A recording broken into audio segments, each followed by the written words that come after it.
Hello dear students, आप सबका एक बार फिर से वेलकम है अपने यूट्यूब चैनल स्टडी विद विकास पाठक में।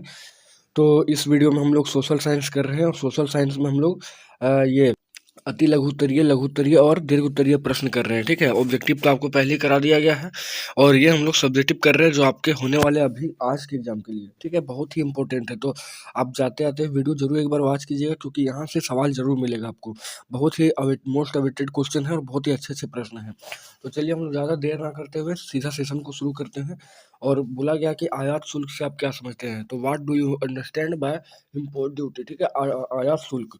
तो देखिए क्या बोला गया कि आयात शुल्क किसी देश के सीमा शुल्क अधिकारियों द्वारा, सीमा शुल्क अधिकारी यानी बॉर्डर में जो शुल्क लेने वाले ऑफिसर होते हैं उनके द्वारा उत्पादों या सेवा या कुछ निर्यात उत्पादों या सेवा के आयात पर एकत्र किए गए कर को संदर्भित करता है। ठीक है, संदर्भित करता है। किसी उत्पाद का मूल्य आमतौर पर आयात शुल्क को अंतिम रूप देता है। इसे सीमा शुल्क, टैरिफ या आयात भी कहते हैं। मतलब कि जब वस्तु कुछ आयात कर रहे होते हैं, ठीक है, उस समय जो शुल्क वहां पर जोड़ा जाता है उसी को क्या बोला जाता है, आयात शुल्क। और अगर निर्यात करते समय होगा तो उसको निर्यात शुल्क बोलेंगे। बाकी आगे क्या है, भारत में प्रथम आधुनिक वस्त्र मिल कब और कहाँ पर स्थापित किया गया। भारत में प्रथम आधुनिक वस्त्र मिल कब और कहाँ पर स्थापित किया गया, तो भारत में प्रथम सफल आधुनिक वस्त्र मिल 1854 में मुंबई में कावसजी डाबर द्वारा खोला गया, जिसमें 1856 में उत्पादन प्रारंभ हुआ था। 1854 में मुंबई में शुरू हुआ, कावसजी डाबर द्वारा खोला गया था, 1856 में उत्पादन शुरू हुआ था। फिर आगे क्वेश्चन है कि भारत में झूम खेती की जाने वाले 4 राज्यों के नाम लिखे। तो भारत में झूम खेती की जाने वाले 4 राज्य कौन कौन से हैं, अरुणाचल प्रदेश, नागालैंड, मिजोरम, मेघालय, त्रिपुरा और मणिपुर है। फिर आगे भारत में दलीय व्यवस्था जो है किस प्रकार की है। देखिए तो भारत में बहुदलीय व्यवस्था है। यहाँ पर बहुत सारे राजनीतिक दल हैं, लगभग 750 के आसपास राजनीतिक दल यहाँ पर पंजीकृत है। ठीक है, तो भारत में बहुदलीय व्यवस्था है। वास्तव में विश्व में भारत में सबसे अधिक राजनीतिक दल, इनमें विभिन्न विचारधाराओं के कई दल वर्तमान में हैं। ठीक है, बहुत सारे विचारधारा हैं, जैसे बीजेपी, कांग्रेस, सबका विचारधारा क्या अलग अलग है बाकी उद्देश्य सबका एक ही है कि चुनाव चुनाव लड़ेगा और मतलब कि और सत्ता हासिल करना चाहता है। आगे लोकतंत्र में पारदर्शिता से आप क्या समझते हैं। देखिए, लोकतंत्र में पारदर्शिता का अर्थ क्या होता है, खुलापन, सूचना की आसानी से प्राप्ति और उत्तरदायित्व का ईमानदारी और नियमानुसार निर्वाह किया जाना। किसी भी लोकतांत्रिक रणनीति व्यवस्था में जवाबदेही और परीक्षा बुनियादी मूल्य। मतलब कि देखिए, पारदर्शिता का मतलब होता है कि अगर आप किसी भी तरीका से आपको मुजरिम दोषी करार दिया था और आप मान के चल लीजिए जेल में आपको भर दिया है। ठीक है, तो आप वहां पर या कोई भी नियम सरकार के तहत आप गुहार लगा सकते हैं कि हमें किस नियम के तहत जो है सो गिरफ्तार किया गया, या कोई भी चीज जो हो रहा है वो क्यों हो रहा है, किस वजह से हो रहा है। तो इसी को खुलापन यानी पारदर्शिता कहते हैं। यानी सरकार को जवाब देना ही पड़ेगा या प्रशासन को भी जवाब देना पड़ेगा कि आपको किस धारा के तहत, किस एंगल से आपको गिरफ्तार किया गया। ठीक है, तो उसी को बोला जाता है खुलापन, ये सॉरी पारदर्शिता। अगला सवाल हम लोग देखेंगे, मुद्रा के कोई 2 काम बताइए। तो मुद्रा क्या करता है, मुद्रा विनिमय का माध्यम है, मूल्य का मापक कहलाता है, फिर भावी भुगतान का आधार है और मूल्य संचय करने का काम करता है मुद्रा। फिर आगे सवाल है, व्यापार अवरोधक से क्या तात्पर्य है। तो व्यापार अवरोधक आयात पर प्रतिबंध होता है, जैसे आयात पर कर लगाना। ठीक है, आप व्यापार पर जो है अवरोधक जो आयात पर प्रतिबंध, मतलब किसी भी देश से आयात पर अगर प्रतिबंध लगा दिए तो उसको हम लोग क्या बोलेंगे, व्यापार अवरोधक। फिर है व्यापार अवरोधक का प्रयोग विदेशी व्यापार को नियमित करने के लिए किया जाता है ताकि विदेशों में आयात जो आवश्यकता के अनुसार किया सके। मतलब देखिए, इसलिए आयात व्यापार अवरोधक लगाया जाता है ताकि जो है विदेशों से आयात पर एकदम निर्भर ना रहे। ठीक है, अपने देश में भी कुछ कुछ होना चाहिए। यह देश के उद्योगों को प्रतिस्पर्धा से बचाने के लिए प्रयोग किया जाता है।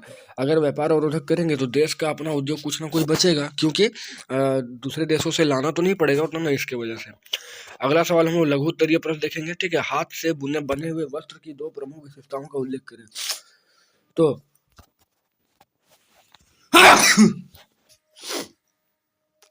तो हाथ से बने हुए वस्त्र की 2 विशेषताएं क्या है। तो पहला क्या है, उद्योगपति मशीनों से ज़्यादा मजदूरों से काम करवाना अधिक पसंद करते थे, क्योंकि मशीनों से एक ही जैसा उत्पाद बनता था।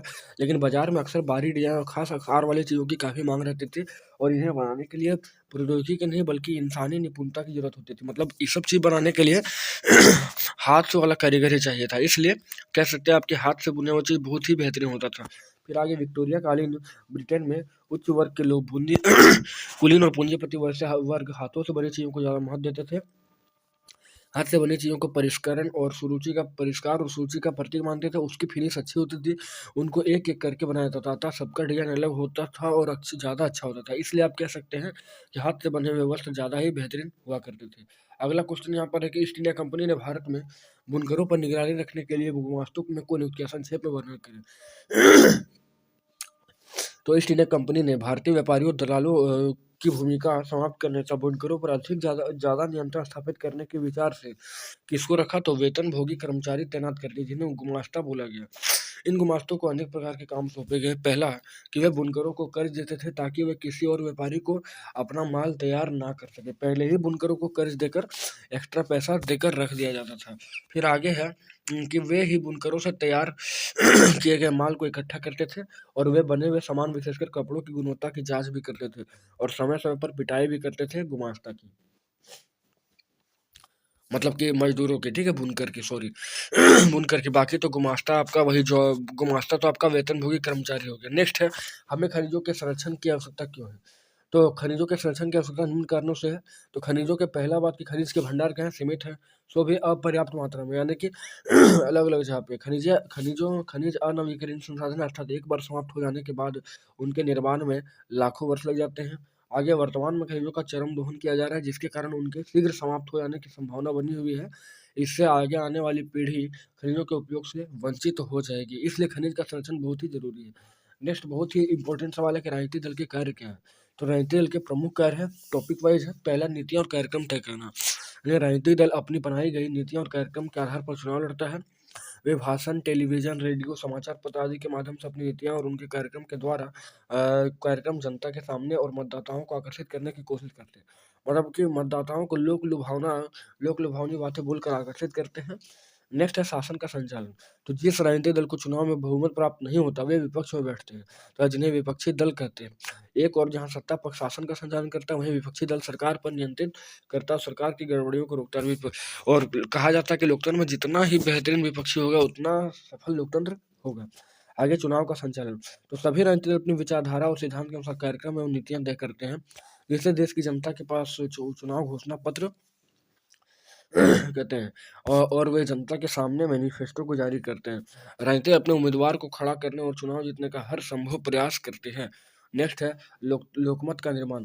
तो लोकतंत्र में जब सत्ता प्राप्त करने के लिए शासन की नीतियां पर लोकमत प्राप्त करना होता है और यह गैर राजनीतिक दलों के द्वारा होता है। नेक्स्ट है सरकार एवं जनता के बीच अध्यक्ष का काम। तो राजनीतिक दल ही जनता की समस्याओं और आवश्यकताओं को सरकार के सामने रखते हैं और सरकार की कल्याणकारी योजनाओं को जनता तक पहुंचाने का काम करते हैं। नेक्स्ट क्वेश्चन है कि शिक्षा का अभाव लोकतंत्र के लिए चुनौती है कैसे? तो शिक्षा का अभाव लोकतंत्र के लिए गंभीर चुनौती है, विशेषकर राजनीतिक शिक्षा के अभाव में नागरिक अपने लोकतांत्रिक अधिकार से अनभिज्ञ रहता है। नागरिकों का शिक्षित होना स्वस्थ लोकतंत्र के विकास में महत्वपूर्ण होता है। अशिक्षित व्यक्ति विकसित लोकतंत्र की स्थापना नहीं कर सकता, अतः शिक्षा का अभाव लोकतंत्र के लिए बहुत ही बड़ा चुनौती कहलाता है। नेक्स्ट क्वेश्चन है ऋण की शर्तों का उल्लेख करें। तो ऋण के शर्तों में निम्नलिखित बातों को शामिल किया जाता है। पहला, ब्याज दर, फिर आवश्यक कागजात, फिर ऋण की अवधि, फिर समर्थन ऋण आधार और भुगतान के तरीके, ठीक है।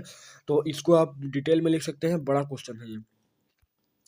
नेक्स्ट है विश्व व्यापार संगठन के किन्हीं दो उद्देश्य के बारे में बताएं। तो विश्व व्यापार संगठन WTO, तो यह एक संस्था है जो विभिन्न देशों के बीच व्यापार के नियमों को उदार बनाता है। इसे बहुपक्षीय व्यापार प्रणाली भी कहते हैं। विश्व व्यापार संगठन का प्रमुख उद्देश्य विश्व को बढ़ावा देना, जिससे इसकी स्थापना 1 जनवरी 1995 को हुई थी। 1947 से 1994 तक GATT गैट व्यापार समझौते के करने की एक जनसभा हुई। 1995 के बाद GATT की ही विश्व व्यापार संगठन बना था। इसका उद्देश्य क्या है? तो इसका मुख्य उद्देश्य विश्व के देशों के अंतर्राष्ट्रीय व्यापार को इस प्रकार संचालित करना है कि उसमें समानता हो, खुलापन हो और वह बिना किसी भेदभाव के हो सके। यानी व्यापार जो है बिना भेदभाव के हो। फिर है विश्व व्यापार संगठन व्यापार के झगड़ों को निपटा देता है। विश्व व्यापार संगठन विकसित और तथा अल्प विकसित देशों को प्रशिक्षण तथा तकनीकी सहायता प्रदान करता है। यह कुछ नियम व शर्तें बनाता है, जिन्हें सभी सदस्यों को बहुत ही जरूरी होता है, जो अपनाना पड़ता है। नेक्स्ट है, अब हम लोग दीर्घ उत्तरीय सवाल देखेंगे। तो पहला, भारतीय अर्थव्यवस्था पर महामंदी के प्रभाव की व्याख्या करें। तो भारतीय अर्थव्यवस्था पर महामंदी के प्रभाव। तो इस महामंदी यानी 1929 से 1934 के काल में भारत के आयात और निर्यात व्यापार में 50% की क्या हुई थी? कमी आई थी। खास करके यहाँ पे बंगाल में पटसन पैदा करने वाले लोगों पर कमी आई और 60% गिरावट आ गई, ठीक है। उसके बाद जिससे बंगाल के पटसन उत्पादक बर्बाद हो गए और वे कर्ज के बोझ तले दबते गए। फिर छोटे छोटे किसान भी इस बर्बादी से ना बच सके, उनकी आर्थिक दशा खराब होती जा रही थी और सरकार ने उनके भूमि कर तथा अन्य करों में कोई कमी नहीं की।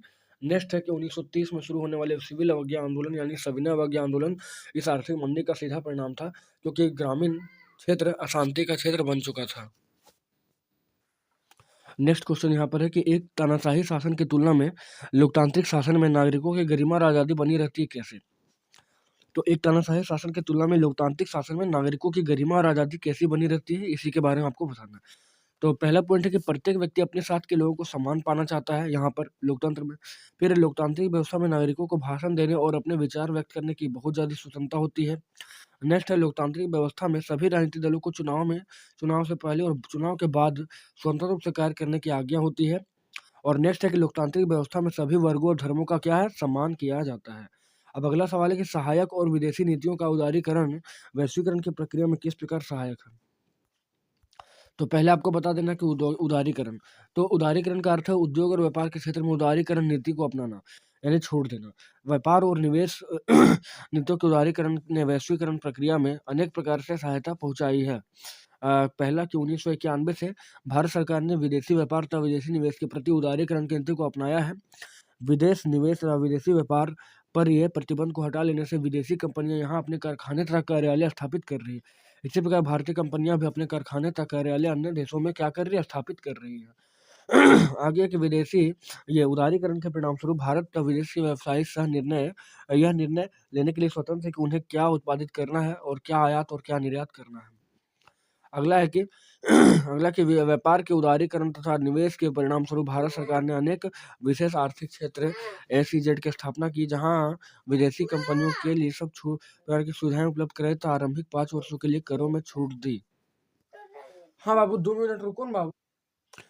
फिर आगे कि विदेशी कंपनियों को श्रम कानून में लचीलापन लाने की अनुमति दे दी है, ताकि वह छोटी अवधि के लिए श्रमिक को काम पर रख सके तथा अपने उत्पादन की लागत में कटौती कर सके। अगला सवाल यहाँ पर कि भारतीय कृषि और वैश्वीकरण के प्रभाव को वर्णन करें, यानी भारतीय कृषि पर वैश्वीकरण का क्या प्रभाव पड़ा? तो ब्रिटिश शासन में भारतीय कृषि वैश्वीकरण से प्रभावित थी। भारतीय किसान दक्षिण भारत में मसाले और कपास उत्पन्न करने के लिए प्रोत्साहित किए गए। वे व्यापारिक फसलों जैसे नील, चाय, कहवा, तंबाकू आदि पैदा करने के लिए भी प्रोत्साहित किए गए, क्योंकि इन उत्पादों की यूरोप की बाजार में काफ़ी ज़्यादा मांग थी। बिहार किसान नील की खेती करने के लिए बाध्य किए गए। भारतीय किसान अपने खाद्यान्न नहीं उगा सकते थे। नेक्स्ट आधुनिक समय में 1990 ईस्वी के बाद वैश्वीकरण का युग आया और उनके विश्व के आर्थिक परिवेश को ही बदल दिया। इसमें भारत भी सम्मिलित था। भारत चावल, कपास, रबर, चाय, कहवा, मसाले का विश्व में प्रमुख उत्पादक है। विश्व बाजार में कड़ी प्रतियोगिता है, इसलिए भारतीय किसान अपने उत्पाद की लागत खर्च भी नहीं कर पाते, जबकि विकसित देशों ने अपने किसान को गेहूं और अन्य फसलें उगाने के लिए आर्थिक सहायता दी थी, इसलिए वे कृषि उत्पाद कम मूल्य पर निर्यात कर रहे थे। नेक्स्ट जहां बाह्य व्यापार का संबंध है, 1990 ईस्वी के दशक में कृषि व्यापार में कुछ नियम में ढील दी गई, जो 1991 ईस्वी के बाद से काफ़ी ज़्यादा लागू हुए। इसके बाद उदारीकरण के अंतर्गत अनेक सुधार हुए। अब कुछ मदों जैसे कपास, प्याज आदि को छोड़कर सभी कृषि उत्पाद का निर्यात किया जाने लगा। अब यहाँ पर देखिए बोला गया है, दिए गए मानचित्र के अनुसार 5 प्रमुख गेहूं उत्पादक राज्यों के नाम बताइए। 5 प्रमुख, ठीक है। तो आप देख लीजिए प्रमुख क्षेत्र और गौण क्षेत्र का बात किया है। तो प्रमुख क्षेत्र आपका इधर है, ठीक है। आप ले लीजिए पंजाब, ठीक है, पंजाब, फिर हरियाणा ले लीजिए, उसके बाद यूपी ले लीजिए, बिहार भी ले सकते हैं थोड़ा थोड़ा। और अगर गौण क्षेत्र का बात किया जाए तो गौण क्षेत्र में आप इस साइड ले सकते हैं तमिलनाडु, ठीक है, थोड़ा बहुत।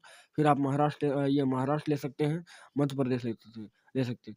तो ये आपका फाइनल क्या हो गया यहाँ पर, इम्पोर्टेंट कुछ सब्जेक्टिव सवाल हो गया, और आपको आगे भी कुछ वीडियो मिलेगा। तो चलिए मिलते हैं नेक्स्ट वीडियो में।